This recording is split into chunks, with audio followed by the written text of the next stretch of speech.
문화란 한 민족의 영혼으로, 이것은 인종 및 토지와 같은 물질 요소와 마찬가지로 중요한 정신 요소이다.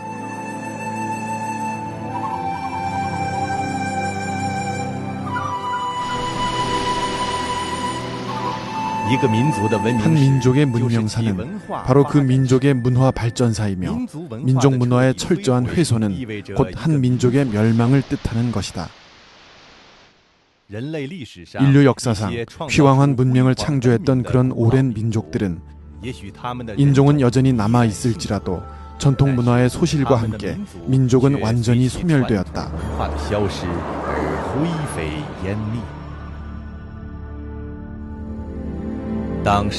프랑스의 샹폴리옹이 고대 이집트의 로제타석을 마주하여 깊이 사색하고 고고학자들이 고대 바빌론의 점토판 문자를 발견하고 어안이 벙벙해할 때 사람들은 다만 유적에서 고대 인도 쇄골 문화의 남은 온기를 느낄 수 있고, 과학자들은 케사르 대제국의 원정군이 불질러버린 무스 박물관에서 고금의 과학이 이룬 성취가 어떻게 찬란하게 빛나는가를 추측할 수 있다. 학자들이 대화록에 기재한 바다 밑에 묻혀있는 애틀란티스 문명에 대해 읽었을 때 우리는 중국이 일찍이 철학, 예술, 문학, 과학 영역에서 무수한 휘황함을 창조해내어 세계에서 유일하게 5,000년을 연속으로 이어내려온 문명임을 생각하지 않을 수 없다.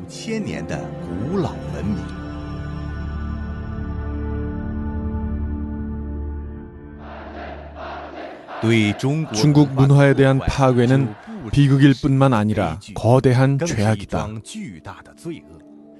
이 한 차례의 죄악은 85년 전 중공이 건립되었을 때부터 시작되었다. 공산당은 중국 전통 문화에 대해 일종의 자발적이고 본능적인 적대감을 갖고 있다. 때문에 투쟁은 히스테리적이고 필사적이며 억제할 수 없는 분노와 격렬함을 지니고 있다. 공산당의 투쟁은 더욱 전업화되고 체계화되었다. 마오쩌둥은 전에 이런 말을 한 적이 있다. 나는 승려가 우산을 든 것처럼 법도 없고 하늘도 없다.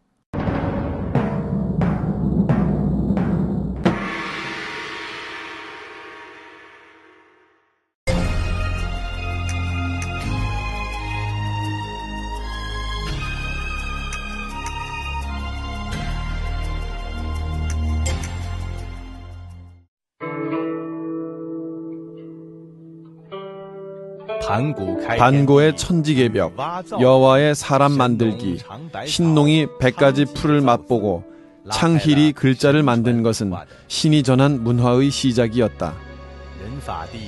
사람은 땅을 본받고 땅은 하늘을 본받으며 하늘은 도를 본받고 도는 자연을 본받는다. 도가의 천인합일 사상이 문화의 혈맥에 융입되었다. 중화 문명의 창시인 쉬안유안 황제도 도가 사상의 창시인이다. 대학의 도는 밝은 덕을 분명히 하는 데 있다 라고 하면서 공자는 2000년 전에 서당을 만들어 제자들을 가르쳤다. 그리하여 인의 예지신을 대표로 하는 유교 사상이 사회에 전해지기 시작했다.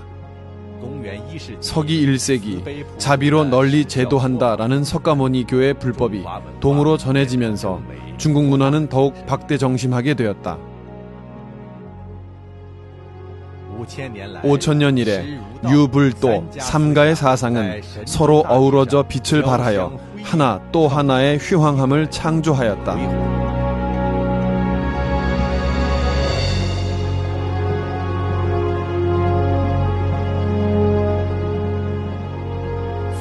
불교, 도교는 중국인의 우주, 생명, 인체의 거시적 인식에 대한 기점을 닦았는 바 전통 문화 중에서 세간을 벗어난 부분이다. 불도의 일반 민중생활에 대한 영향은 없는 곳이 없다고 해도 과언이 아니다. 한의, 기공, 풍수, 점치기 및 불가의 천국과 지옥, 선악에는 보응이 있다는 등 부녀자 어린이까지도 다 아는 이 개념은 불가 사상에서 왔다. 유가 사상은 도가 사상의 영향을 깊이 받았다. 공자는 도의 뜻을 두고 덕에 근거하며 인에 의지하고 예에서 거닌다. 아침에 도를 들으면 저녁에 죽어도 좋다라고 말했다. 비록 도의 뜻을 두었지만 유가 사상은 전통 문화 중 세속에 속하는 입세 부분이다. 유가 사상은 가족 윤리를 중시하는데 그 중에서도 효는 아주 중요한 자리를 차지하여 100가지 선 중에 효가 으뜸이라고 주장한다. 공자는 인의 예지신을 제창했지만 또한 효도하고 공경하는 그것이 바로 인의 근본이 아니겠는가라고 말한 적이 있다. 가족 윤리는 자연스럽게 사회 윤리로 확대될 수 있는데 효를 위로 연장시키면 군주에 대한 신하의 충이 될 수 있다. 그러므로 사람을 대함에 있어 공경하고 화목하게 하는 자가 윗사람을 배신하는 일은 극히 드물다. 공경할 재는 본래 형제 간의 관계를 말하는 것으로 횡적으로 뻗어나가면 친구 간의 의가 될 수 있다. 유가는 가족 중에서 부모는 자애롭고 자식은 효도하며 형은 동생에게 우애가 있고 아우는 형을 공경할 것을 제창한다. 그중 자애를 아래로 연장하면 신하에 대한 군주의 인이 될 수 있다. 오로지 가족 중에서 전통이 유지된다면 사회 윤리 역시 자연히 유지될 것이며 몸을 닦고 집안을 다스리고 나라를 다스리고 천하를 평정할 수 있다. 유불도 세 가지 신앙은 중국인에게 한 세트의 아주 안정된 도덕 체계를 수립해 주었으니 이른바 하늘이 변치 않는 한 도 역시 변하지 않는다는 것이다. 이 한 세트의 도덕 체계는 사회가 존재하고 안정 및 조화를 이룰 수 있는 기초가 되었다. 중국의 4대 명작을 예로 든다면 서유기는 그 자체가 바로 신화이고 홍루몽 첫 편에 등장하는 대황산 무계절벽의 공공대사 묘묘지인과 통영보호과의 대화와 신화는 홍루몽을 관통시키는 실마리가 되었다. 또 수호전 첫 편에 나오는 홍태위가 요괴에게 잘못 걸려들었다는 단락은 양산박 108명의 장수의 내력에 대한 신화이고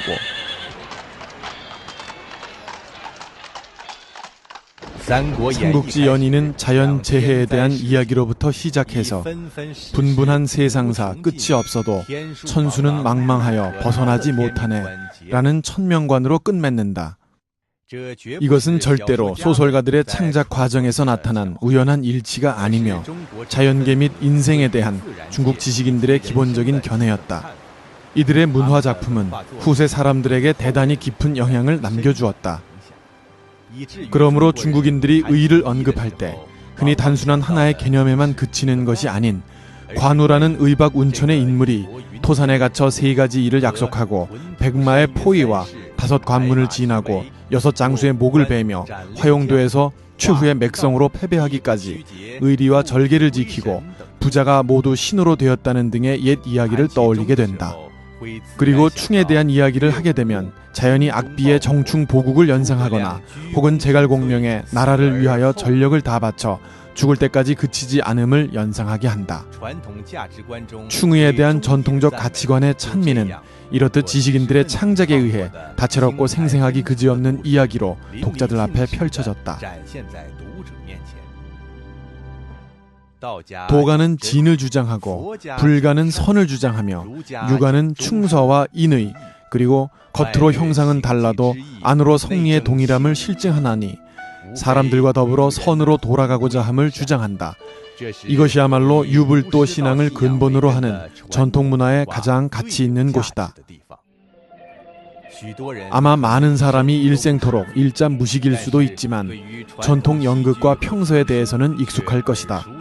그러므로 이러한 문화 형식은 모두 민간 백성들이 전통적 가치관을 얻는 데 있어 중요한 경로가 된다.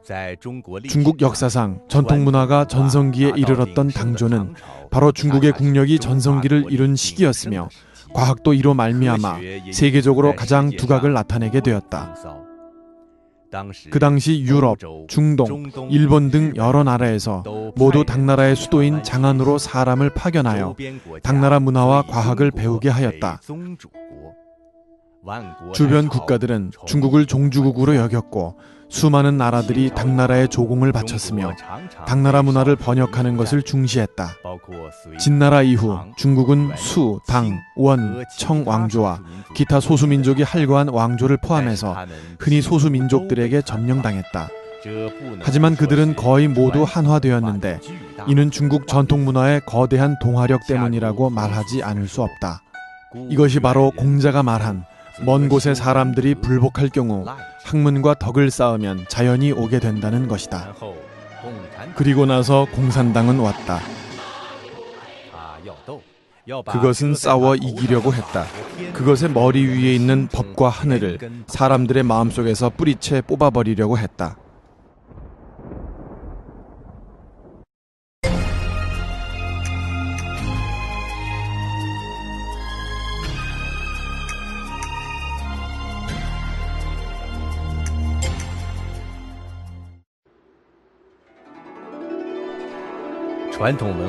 전통 문화는 천명을 경외하는 것이다. 공자는 생사는 명에 달렸고 부귀는 하늘에 달렸다고 여겼다. 불가와 도가 사상도 모두 유신론이다. 그러므로 생사윤회와 선악에는 보응이 있음을 믿는다. 공산당은 무신론을 신봉하면서 여태껏 무슨 구세주가 없으며 신선이나 황제에 의거하지도 않는다. 인류의 행복을 창조하려면 전적으로 우리 자신에 의거해야 한다고 떠들었다. 육아는 가정을 중요시하나 공산당 선언 중에서는 가정의 소멸을 명확하게 표시하였다. 전통 문화는 중화민족과 변방민족을 구분하고 있으나 공산당 선언은 민족의 소멸을 고취시켰고 육아 문화는 인자 애인을 중요시하나 공산당은 계급투쟁을 주장했다. 육아는 임금에 충성하고 나라를 사랑할 것을 주장하나 공산당 선언은 오히려 조국의 소멸을 제창했다. 전통 문화 중 충은 절대 어리석은 충성이 아니다. 민중의 눈에 황제는 천자이지만 그 위에는 또 하늘이 있다. 황제도 영원히 정확하지는 않다. 황제의 잘잘못은 육아 경전으로 가늠하였다. 독재적인 중공은 이 모든 것을 도저히 받아들일 수 없었다. 왜냐하면 공산당이 원하는 것은 핵심 인물을 신격화시키는 것이었기에 그 위에 천도, 신 등이 있다는 이런 전통 문화의 뿌리 깊은 개념에 구속당하는 것을 바라지 않았기 때문이다. 공산당은 만약 전통 문화의 표준으로 중국 공산당의 일체를 가늠한다면 모두 하늘의 뜻을 어기고 도를 배신한 큰 죄악임을 알고 있었다. 만약 전통 문화가 여전히 존재한다면 인민들이 공산당을 위대하고 영광스럽고 정확한 것이라고 칭송하지 않을 것임을 알고 있었다. 지식인들은 끝까지 간언하고 목숨을 바쳐 의로움을 택할 것이며 정권보다는 백성이 귀하다는 가치관을 유지하고 공산당의 어영문인이 되지 않을 것임을 알고 있었다.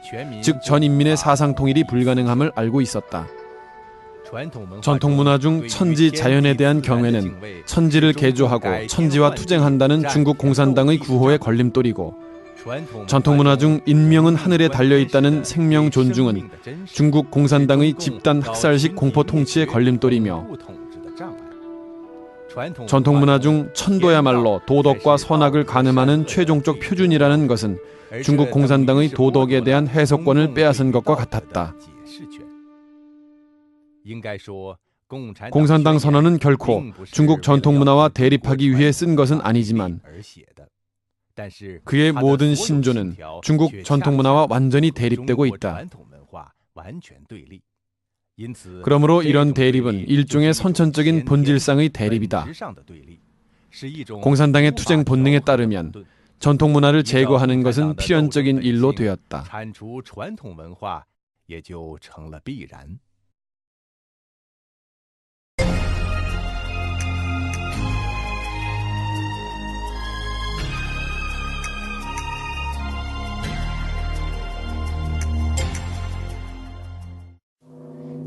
전통 문화가 기왕에 유불도 사상을 근본으로 한 까닭에 중국 공산당이 문화를 파괴한 첫걸음은 바로 그들의 세간에서의 구체적인 체현인 종교를 깨끗이 제거하는 일이었다.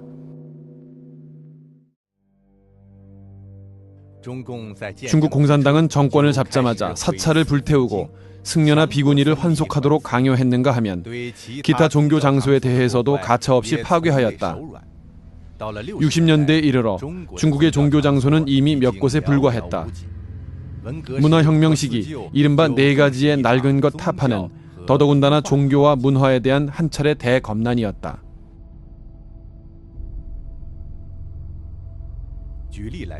예를 들어 말하면 중국 최초의 불교 사찰인 백마사는 동한 초기에 낙양성 밖에 지은 것으로 중국 불교의 발상지였다.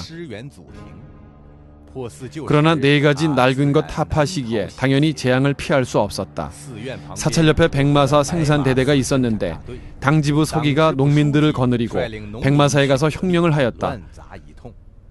결국 어디나 할 것 없이 부수는 바람에 1000여 년 전 요나라 때 만든 18라한 조각이 훼손되었고 2000여 년 전 인도 고승이 갖고 온 폐엽경이 불타버렸다. 그리고 세상에서 희귀한 보물인 옥마가 산산조각났다. 몇 년 후 캄보디아의 해외 망명 군주 시하누크가 백마사를 참배하겠다고 신청하자 당시 중국 총리였던 저우언라이는 급히 베이징 자금성 안에 있던 폐엽경과 베이징 근교 향산 벽운사의 청나라 시대 18라한을 낙양으로 운송하라고 지시를 내려 가짜 문화재로 대체해 외교적 난제를 해결하였다. 1966년 5월 문화 대혁명이 시작되었다. 이 혁명은 확실히 중국 문화의 목을 자른 셈이었다. 그해 8월부터 시작해서 네 가지 낡은 것을 타파하는 뜨거운 불길이 중국 대지를 휩쓸었다. 사찰, 도관, 불상과 명승 고적, 서예와 그림, 골동품은 봉건주의, 부르주아 자본주의, 수종주의로 간주되어 즉시 홍위병들의 주요 파괴 대상이 되었다. 불상을 예로 든다면 베이징 이화원 만수산 꼭대기에 유리로 만든 1000개의 불상이 있었는데 네 가지 낡은 것을 타파함을 거치면서 단 하나도 제대로 남기지 못했다. 수도가 이러하거니와 전국 각지 역시 다 이러했다.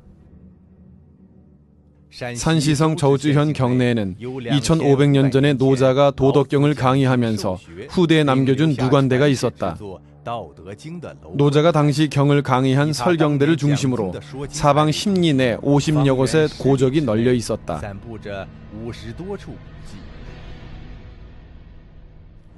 오늘날 누관대 등 고적들은 모조리 파괴되었고 도사들은 전부 강요에 의해 그곳을 떠나야 했다. 도교의 규정에 따르면 도사들은 출가한 후 영원히 수염과 머리를 깎지 못한다. 그러나 지금은 강요에 의해 머리를 깎고 도복을 벗었으며 인민공사 사원으로 되었는가 하면 어떤 사람은 현지 농가의 사위로 변해버렸다. 산둥의 노사는 도가의 성지였는데 태평궁, 상청궁, 하청궁, 두무궁, 화엄암, 웅진관, 관제묘 등 곳곳에 신상, 공양그릇, 경서, 문물, 묘비는 몽땅 훼손당하고 불에 타버렸다.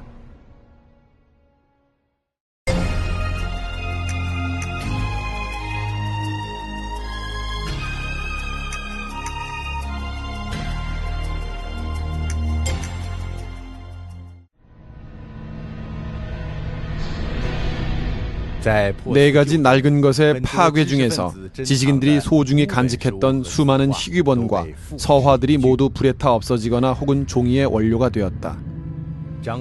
장보준의 집은 장서가 1만 권을 넘었으나 홍위병 우두머리가 이것으로 불을 지펴 난방을 하고 남은 것은 종이공장에 보내 펄프로 만들었다.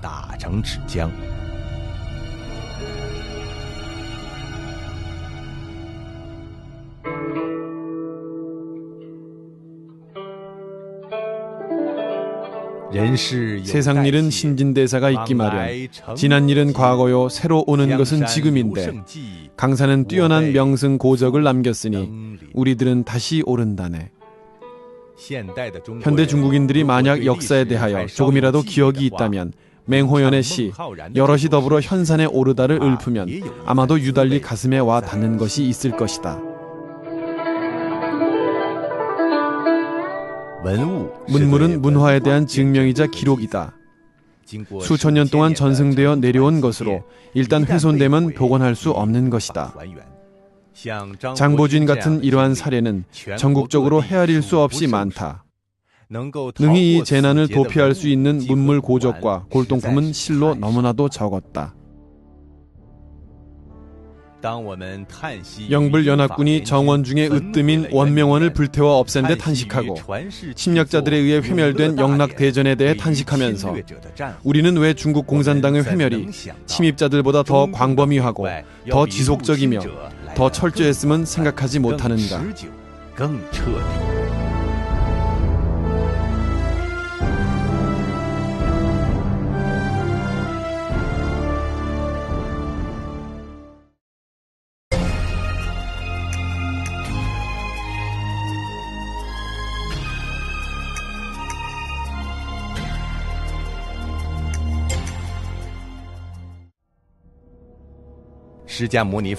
석가모니 부처는 대반 열반경에서 그가 열반한 후 마왕이 승려, 비구니, 남녀 거사로 환생하여 불법을 파괴하고 교란할 것임을 예언하였다.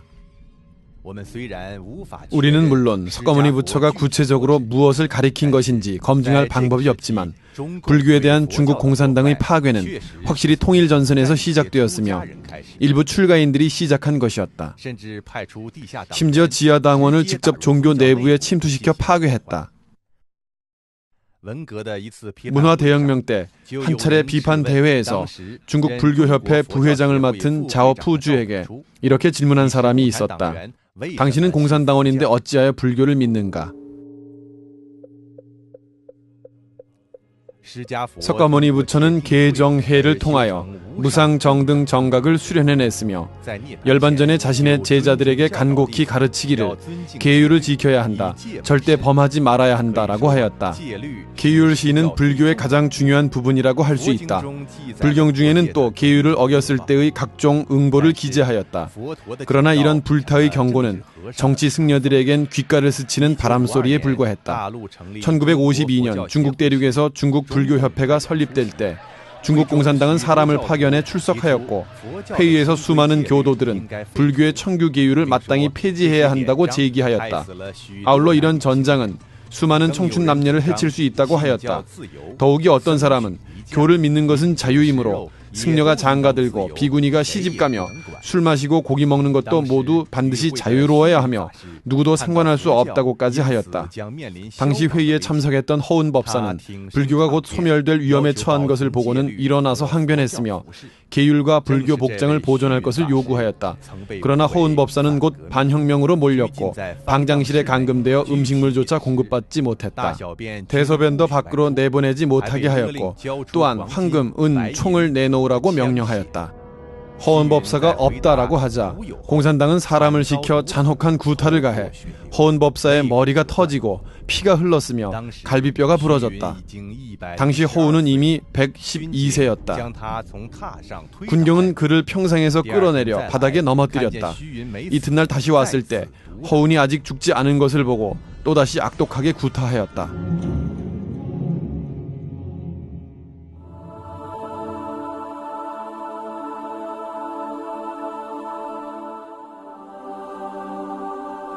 (1958년) 출판된 중국 공산당은 어떻게 기독교를 박해했는가라는 책의 통계에 의하면 문서적으로 폭로된 자료만 해도 대륙의 성직자 중 지주, 악질 토호라는 누명을 쓰고 살해당한 사람의 수가 8,840명에 달했다. 그리고 노동개조를 당한 사람이 39,200명이었고 한편 반혁명이란 누명을 쓰고 살해당한 사람이 2,450명에 달했으며 이 죄명으로 노동개조 당한 사람도 24,800명에 달했다.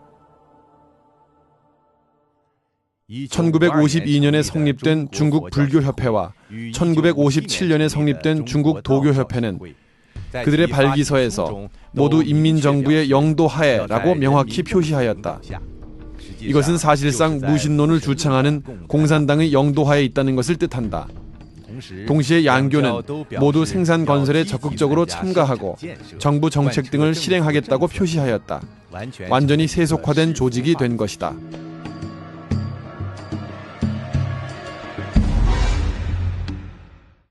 종교는 세속을 벗어나 수행하는 법문으로서 피안과 천국을 중히 여김은 의심할 바가 없다. 그러나 중국 공산당의 통일전선 전술에 말려든 정치 승려, 정치 목사들은 오히려 인간 불교, 종교는 진리이지만 사회주의도 진리이다 등의 일련의 거짓말과 이 세상과 저 세상은 모순되지 않는다라는 말들을 만들어냈으며 이를 통해 출가인들에게 현세의 행복과 부귀 영화를 추구하도록 하고 종교의 교의와 내포를 변질시킬 것을 고무 격려하였다. 불교는 살인을 금지하는데 중국 공산당은 진반할 때 사람들을 마구 죽였고 정치 승려들은 반혁명을 죽이는 것은 더욱 큰 자비이다라는 설법을 만들어냈다. 심지어 한국 전쟁 시기에는 직접 승려들을 전선에 내보내 살인하게 했다. 7月22日，中国基督教全国会议在北京召开，指出新中国4年来，基督教进行的自治、自养、自传的反帝爱国运动，以彻底断绝同帝国主义在 기독교의 예를 들어보자. 우여우중은 1950년에 자치, 자양, 자전이란 3자 교회를 만들었다. 말로는 제국주의와의 연결에서 벗어나 적극적으로 이른바 미국에 대항하여 북한을 돕는다에 투입한다고 하였다. 그의 한 친구가 삼자에 가입하지 않았다는 이유로 감옥에 20여 년 동안 갇혀 갖은 매질과 치욕을 당하였다. 그 친구는 우여우중에게 이렇게 물었다. 너는 예수께서 하신 기적들을 어떻게 보느냐? 우여우중은 나는 그것들을 모두 버렸다라고 대답하였다. 예수의 기적을 승인하지 않는다는 것은 바로 예수의 천국을 승인하지 않는 것이다. 예수의 천국마저 승인하지 않는데 어찌 기독교도라고 할 수 있겠는가? 그러나 우여우증은 오히려 3자 교회의 창시인이 되어 정치협상회의의 상무위원이 되었다. 그는 인민대회당에 들어갈 때 예수가 말한 마음을 다하고 정성을 다하며 뜻을 다하여 당신의 하나님을 사랑하라. 이는 계명 중에 첫째이자 아울러 가장 큰 것이다. 라는 말을 완전히 잊어버렸을 것이다.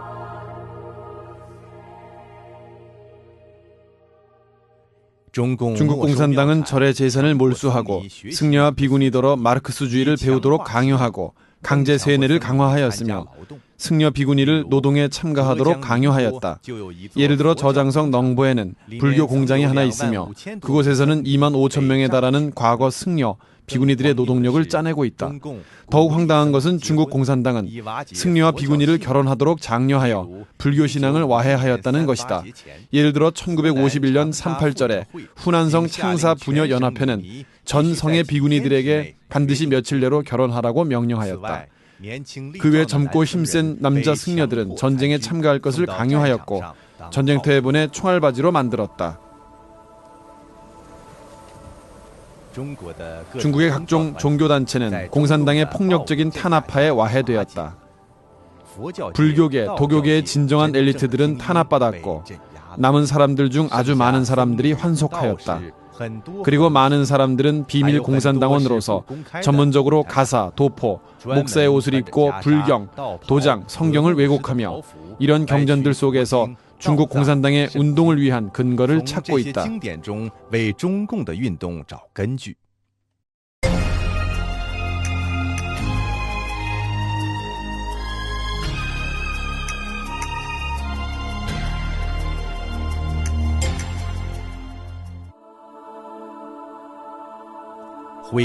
신앙 및 문화를 회멸하는 마지막 일보는 사람들더러 그를 모욕하게 하여 이때로부터 그를 경시하게 하는 것이다.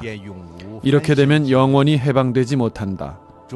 중공은 회교도들의 풍속이 4가지 낡은 것에 속한다고 여기고 그들에게 돼지고기를 먹도록 강요했다. 또한 회교도 농가와 청진사에 돼지를 기르도록 명령하였으며 매 가구마다 매년 돼지 2마리씩 바치도록 하였다. 홍위병은 심지어 티베트 불교의 제2대 활불인 판찬 라마에게 강제로 대변을 먹이기도 했고 하얼빈 최대의 근대 사찰인 극락사의 스님 3명에겐 종이로 만든 팻말을 들게 했는데 위에는 불경은 무슨 불경인가 모두 개소리이다 라고 쓰여 있었다.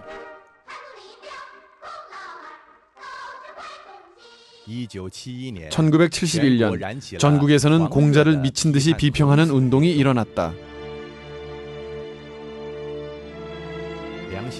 랑샤오는 홍기 잡지에서 공구 그 사람이란 글을 발표하여 공자를 역사를 뒷걸음치게 한 복귀광이자 허위적이고 교활한 정치 사기꾼이라고 묘사했으며 공자를 추하게 만든 만화와 노래가 잇따라 발표되었다.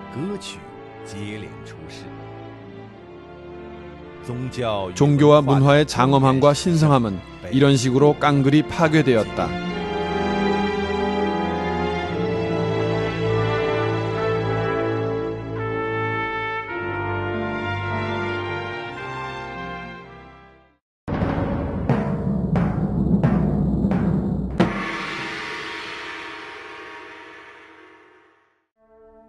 중국의 한자는 5천년 문명의 정화로 자형, 자음에서부터 이로 만들어진 성어와 전고에 이르기까지 모두 심오한 문화적 내포가 들어있다.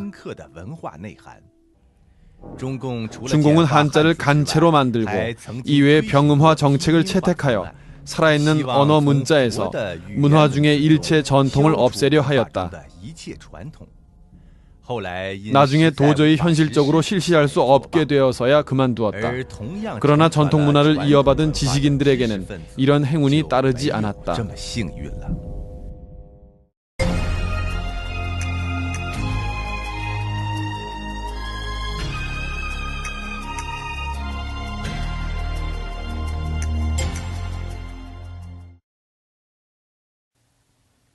(1949년) 공산화 이전의 중국에는 약 200만 명의 지식인이 있었다.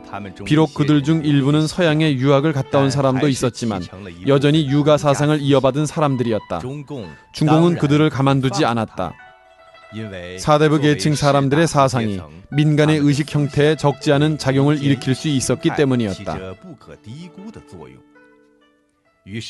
1951년 9월 중국 공산당은 베이징 대학에서부터 기세 높게 지식인들의 사상 개조 운동을 시작하였다. 이를 바탕으로 성실한 역사 청산 운동을 조직하여 그 중에 반혁명 분자를 청리하였다. 중공은 줄곧 본래 지식인들을 싫어했다. 마오쩌둥은 이렇게 말했다. 그들은 하나의 진리를 알아야 하는 바 많은 지식인들은 사실상 가장 무식한 노동자, 농민보다 때로는 지식이 더 적다. 개조되지 않은 지식인과 노동자, 농민을 비교할 때 지식인은 정신적으로 깨끗하지 못한 부분이 많을 뿐만 아니라 신체 역시 깨끗하지 않다. 가장 깨끗한 것은 그래도 노동자와 농민이다. 비록 그들의 손은 검고 발에는 쇠똥이 묻었다 하더라도 말이다.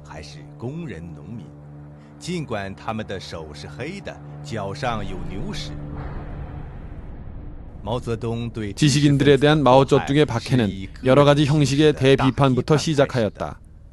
1951년에 행걸 판학의 우윜을 비판하던 데로부터 1955년 마오쩌둥이 직접 후펑을 반혁명으로 몰아세울 때까지만 해도 공산당은 아직까지는 지식인들을 특별한 부류로 분류하진 않았다. 하지만 1957년 통일전선 전술을 통해 전통 종교들을 아주 고분고분하게 만들었을 때 중국 공산당은 드디어 지식인들에게 손을 뻗쳤다. 이것이 바로 그 유명한 반우파 투쟁이다.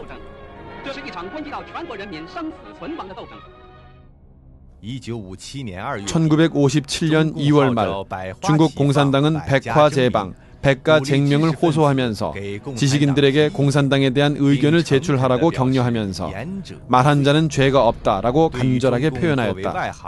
일찍이 중국 공산당의 진반, 숙반과 당이 일체를 지도하고 문외한으로서 전혀 모르는 과학, 철학, 문화예술 분야에서 함부로 이래라 저래라 하는 것에 불만이 많았던 지식인들은 중공이 이제야 정신을 차리는구나 싶어서 내심의 말을 꺼내놓기 시작하였고 하는 말도 갈수록 격렬해졌다.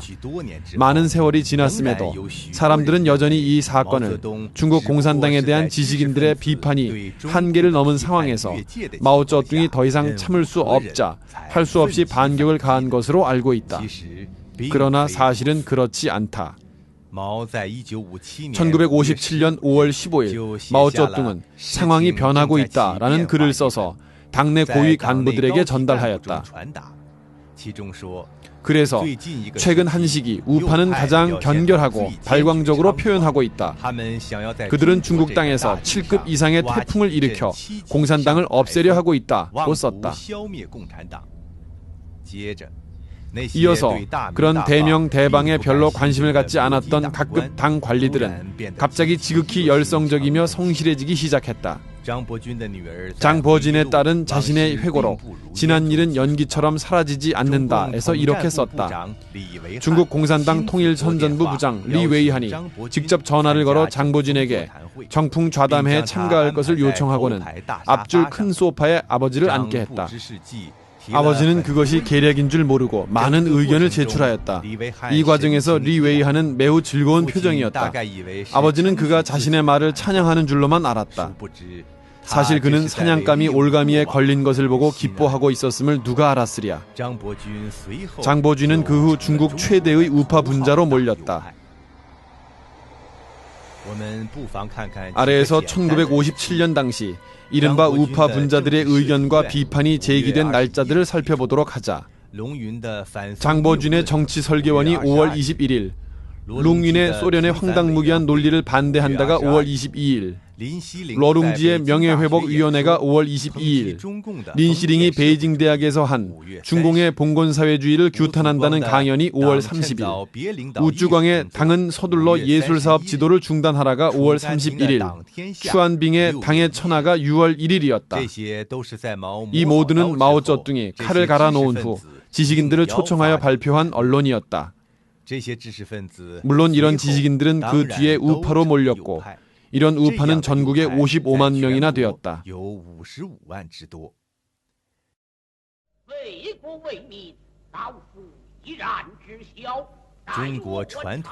중국 전통 문화 중에는 선비를 죽일 수는 있어도 모욕해서는 안 된다는 정신이 있다. 그러나 중공은 지식인들에게 모욕감을 주기 전에는 식권을 발급하지 않았으며 가족들까지도 연루시켰다. 결국 많은 지식인들은 굴복했고 이 과정에서 일부 지식인들은 자신을 보호하기 위해 다른 사람을 적발해야 했으며 그렇게 해서 깊은 상심을 겪었다. 진정으로 모욕할 수 없는 지식인은 다른 사람들을 위협하기 위한 수단으로 살해당했다. 전통 사회 도덕의 본보기인 선비계층은 이렇게 소실되었다.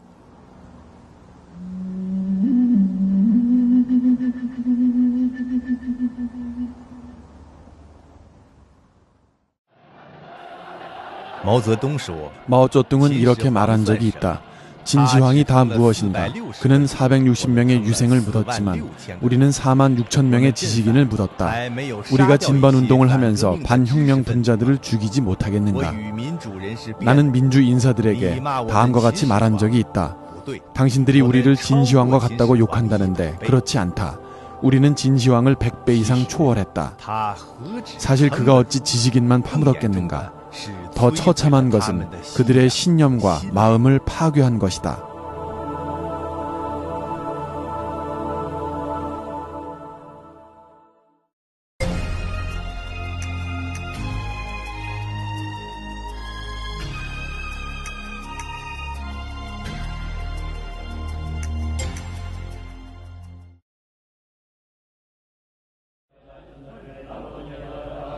中共在所谓改革开放以后，重修了很多寺院、道观和教堂，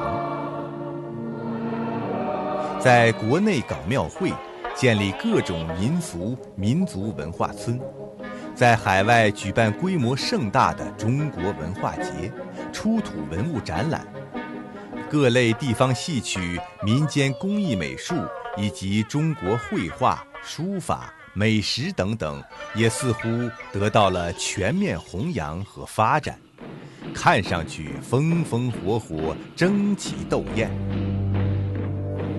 而事实上，这是中共对残存的传统文化的最后一次破坏和利用，也是党文化与时俱进的改头换面。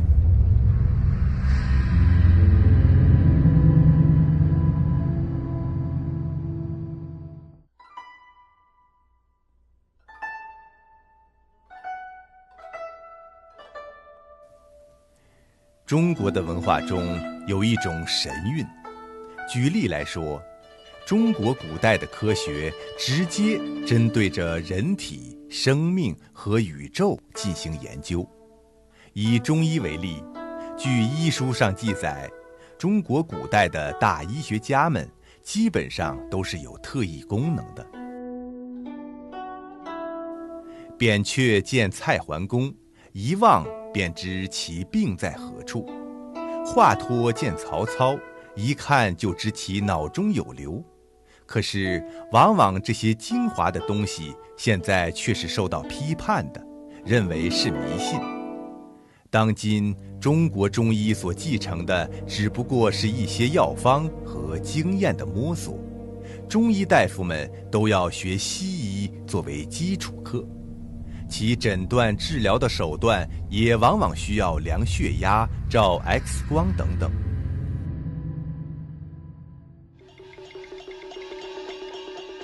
文化之根本是其道德内涵，末节才是娱乐作用，而中共却把文化表面的娱乐功能大加渲染，来掩盖其破坏道德内涵的实质。因此，中共拿出的兵马俑、字画、古玩展览越多，其举办的文化节、艺术节、食品节越是丰富热闹，就越是具有欺骗性。它将人对传统文化的认识导向歧途。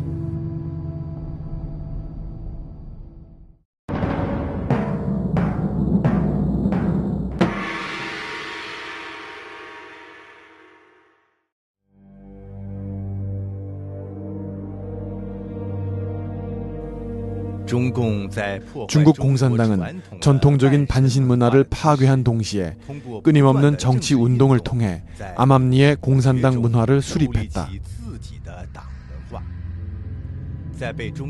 중국 공산당이 경전처럼 떠받드는 마오쩌둥의 예난 문예 좌담회에서의 강화에서는 문화와 군사를 문무 두 가지 전선으로 불렀는데 무기만 든 군대로는 모자라고 또한 문화적인 군대가 있어야 한다고 주장했다.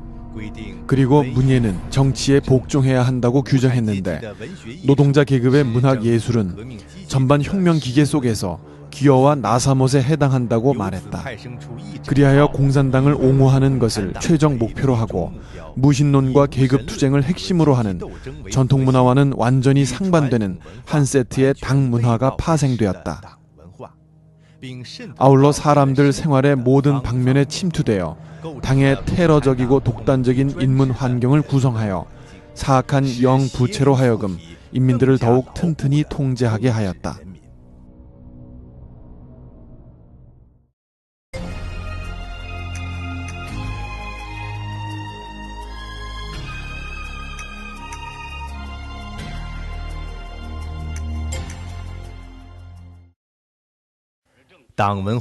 공산당 문화의 중요한 작용은 바로 공산당의 독재 정치와 무신론 그리고 계급 투쟁의 가치관을 미화하여 표현하는 것이다. 문화 대혁명을 겪은 사람들은 여전히 모범극과 어록가, 충자무에 대한 기억이 새로울 것이다. 지도전, 지뢰전의 대사가 귀에 익을 것이다. 이런 당 문화의 영상 작품은 중국인들에게 미친 영향이 아주 크다. 착취를 말하게 되면 사람들은 저우바피를 생각하고 악질 토호를 말하게 되면 사람들은 자연적으로 후한산을 연상한다. 악독함을 말하면 바로 황수런의 어머니이다.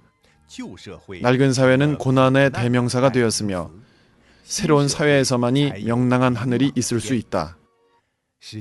실제적으로 중공은 바로 쓰라린 과거를 회상하고 오늘의 행복을 생각하다라는 문예 형식을 통해 사람들이 모르는 사이에 세뇌를 진행한다. 당이 얼마나 영명하고 위대하며 적과의 투쟁에서 얼마나 고생을 겪었고 탁월했는지, 당의 전사는 당에 대하여 얼마나 일편단심이며 당을 위해 일체를 희생할 수 있는지, 적은 또 얼마나 아둔하고 악독한가 등등을 사람들의 머릿속에 강제로 주입했다. 공산당이 필요로 하는 가치관을 날마다 반복하여 선전함으로써 매 사람에게 강제 주입시켰다.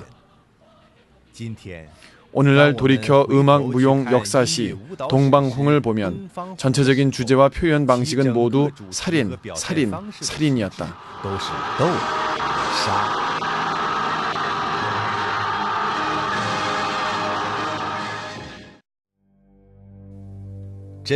진리에서 몇 걸음만 벗어나도 곧바로 오류이다. 당 문화는 또한 전통 가치관을 남용했다.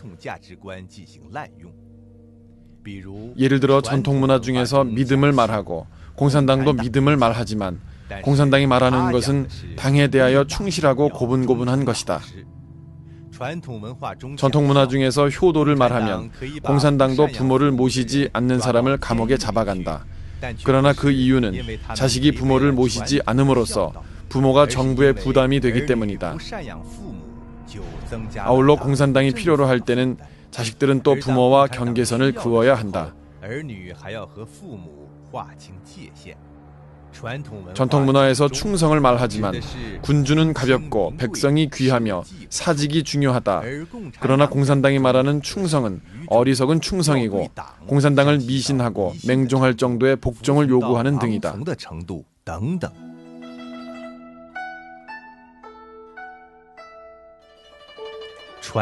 전통 문화에서 음악은 사람의 욕구를 제약하는 방식으로 사용되었다. 사마천이 지은 사기 악서에서는 사람의 천성은 조용하여 외모를 감지한 후에야 사람의 정감에 영향을 주며 아울러 자신의 심지에 따라 좋아하고 싫어하는 정이 생긴다. 만약 제약하지 않는다면 사람은 무궁무진한 외부 유혹과 내심에 좋아하고 싫어하는 감정에 동화하여 수많은 나쁜 일을 할 수 있다. 이 때문에 선왕은 예약을 만들어 사람을 제약했다라고 하였다. 그러므로 가곡은 즐겁되 음란하지 않으며 슬프되 상심하지 않는다. 즉 감정을 끌어내는 동시에 감정에 대해 어느 정도 제약을 해야 한다는 말이다. 공자는 또 다음과 같이 말한 적이 있다. 시경에 나오는 300편의 시를 한마디로 말하면 생각에 삿됨이 없는 것이다. 그러나 이렇게 아름다운 음악도 공산당은 도리어 사람을 세뇌시키는 수단으로 만들어버렸다. 사회주의는 좋다, 공산당이 없으면 신중국은 없다 등의 가요는 유치원부터 시작하여 대학까지 부른다. 이런 노래들을 흥얼거리는 과정 속에서 사람들은 은연중에 자연스럽게 노래에서 표현한 뜻을 받아들이게 된다.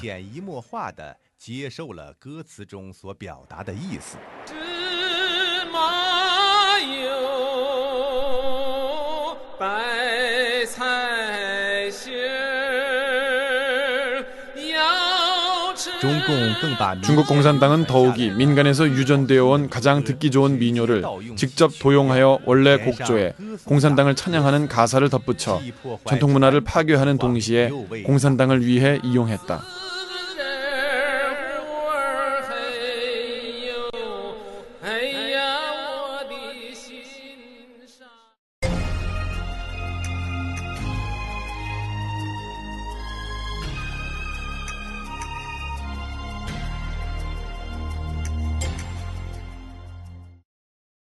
중공이 자주 쓰는 단어는 사람들을 미혹시키는 경향이 아주 강하다. 자신을 드높였을 뿐만 아니라 역사도 고쳤다. 예를 들어 국민당과 공산당의 내전 시기를 해방전쟁이라고 했고 1949년 이후를 건국 이후라고 부르는데 사실 중공 이전에도 중국은 엄연히 존재하고 있었으며 중공은 단지 하나의 새로운 정권을 건립한 것일 뿐이다. 3년 대기근을 3년 자연재해라고 부르는데 사실 이 시기 기근은 결코 자연재해가 아니었으며 철저한 인재였다. 그러나 사람들이 늘 이런 단어들을 자주 사용하다 보면 자신도 모르는 사이에 중공이 사람들에게 주입하려는 개념을 받아들이게 된다.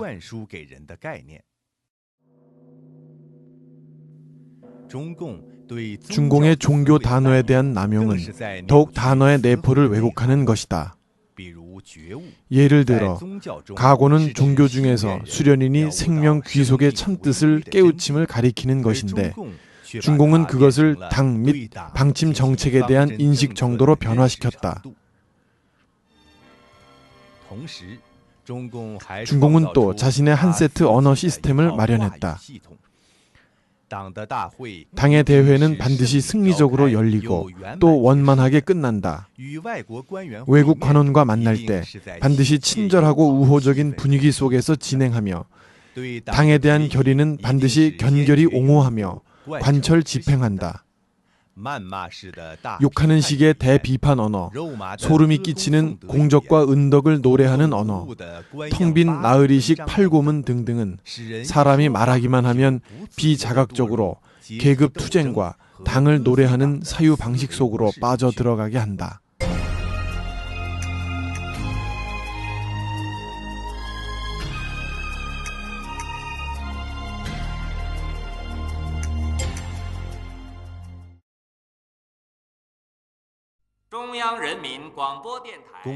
공산당의 통치는 마치 한 세트 수압 시스템처럼 고압과 봉폐에 의지하여 유지하기 때문에 작은 구멍이라도 시스템의 붕괴를 초래할 수 있다.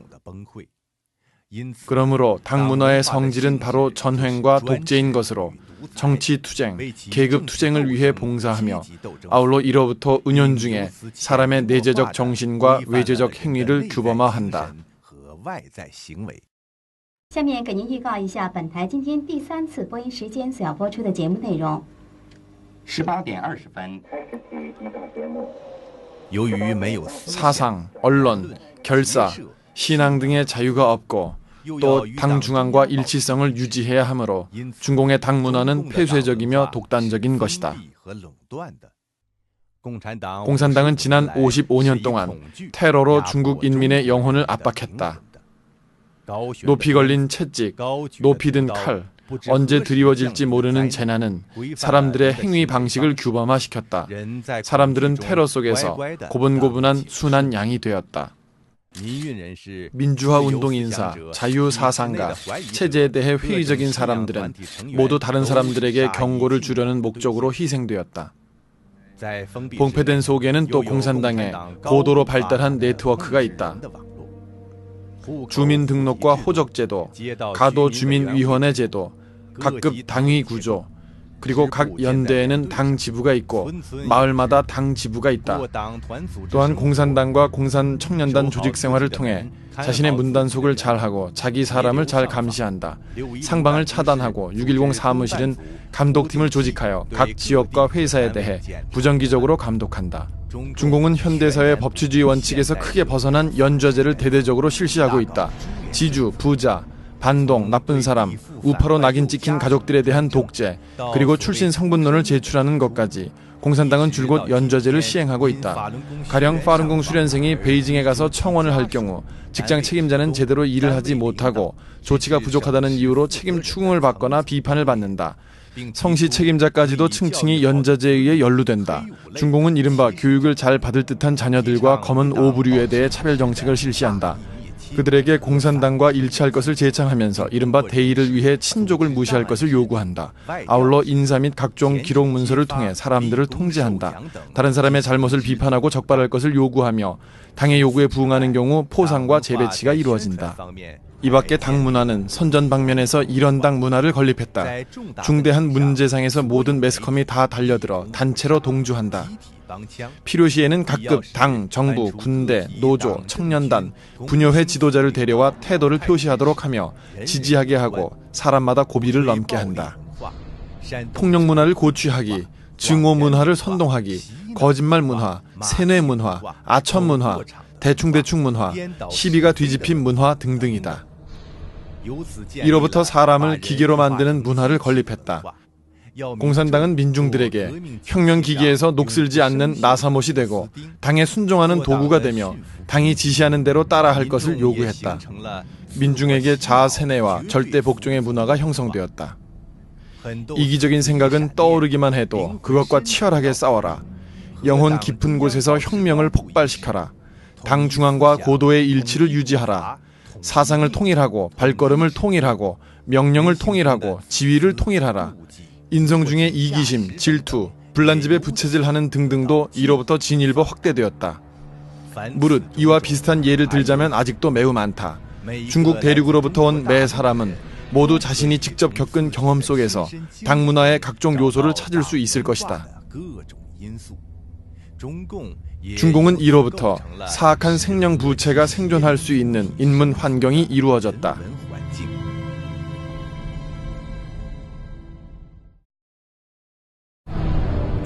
공산당 문화는 확실히 중국 공산당이 사회를 통제하는 데 큰 공을 세웠다. 당 문화는 마치 군대, 감옥, 경찰과 같이 폭력 기계에 속하는데 차이가 있다면 육체적인 폭력이 아닌 문화 폭력이라는 점일 뿐이다. 이런 문화 폭력은 5,000년 전통 문화를 파괴하여 사람들의 마음을 어지럽게 했으며 또한 민족의 응집력을 약화시켰다. 동시에 민족 문화의 파괴는 또한 우리에게 생각하지도 못한 물질적 상해를 가져다 주었다.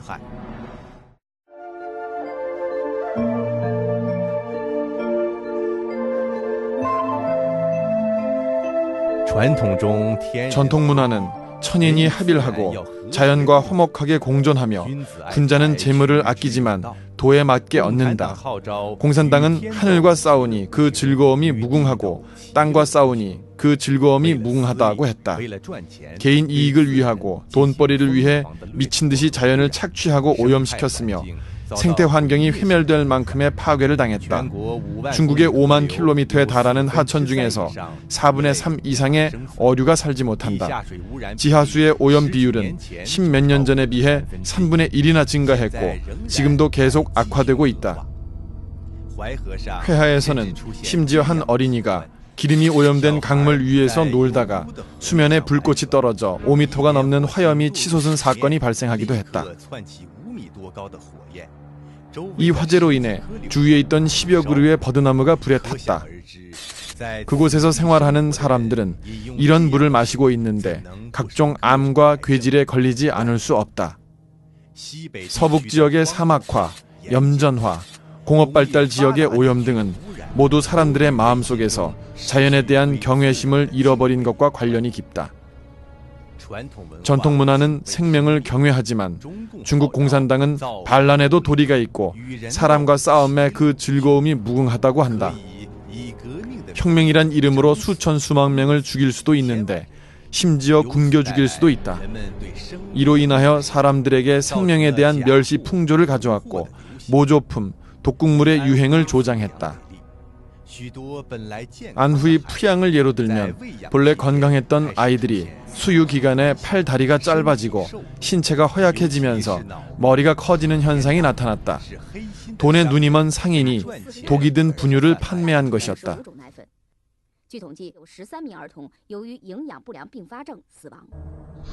이외에도 어떤 사람들은 호르몬과 항생 물질을 개, 뱀, 거북이에게 먹이고 공업용 알코올로 가짜수를 빚으며 공업용 기름으로 쌀을 가공하고 공업용 표백제로 밀가루를 표백한다. 허난성의 한 현에서는 8년 동안 쓰레기 기름 등 발암물질을 이용하여 독이 든 식용유를 만들었는데 월 생산량이 수천 톤에 달했다. 이런 식품들은 어느 한 시기, 어느 한 지역에만 국한된 것이 아니라 전국적으로 널리 퍼진 보편적 현상이다. 이는 문화가 파괴된 후 사람들의 마음이 도덕적인 구속력을 잃어버린 결과 한사코 물질과 향락을 추구하게 된 것과 긴밀히 연관되어 있다.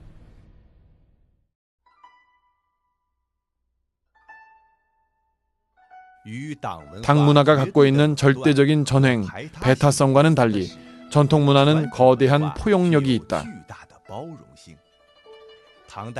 당나라가 흥성했던 시기에 불가사상, 기독교와 기타 서양 종교는 모두 도가 유가사상과 화목하게 공존할 수 있었다.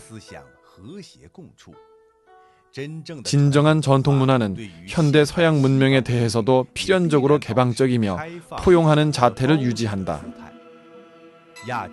아시아의 4마리 용은 신유가 문화권을 형성했는데 그들의 비승은 이미 전통 문화가 과학과 발전에 장애가 아님을 증명한 것이다.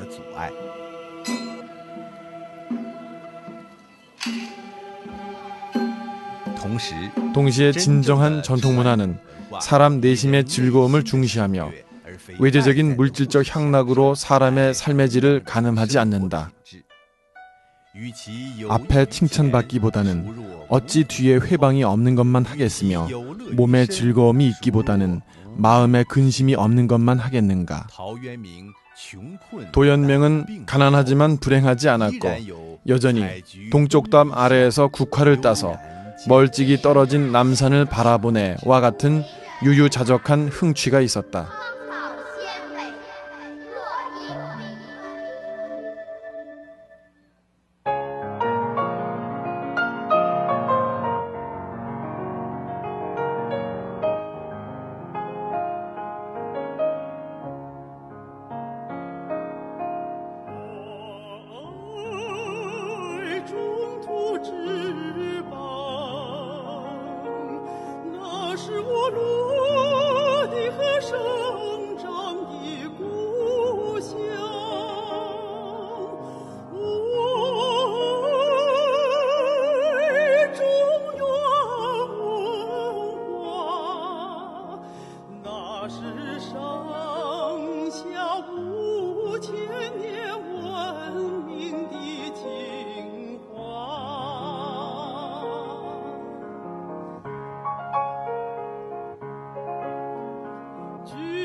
사실상 어떻게 생산을 발전시키며 어떠한 사회 제도를 선택할 것인가는 문화가 대답할 문제는 아니다. 그것은 단지 도덕 영역에서의 중요한 인도작용과 내심에서 우러나는 단속작용을 일으킬 뿐이다. 진정한 전통 문화의 회귀는 마땅히 사람이 천지, 자연에 대한 겸손을 회복하는 것이어야 한다. 그리하여 생명을 소중히 여기고 신을 경외하며 사람이 천지와 더불어 화목하게 공존하며 천수를 누릴 수 있어야 한다.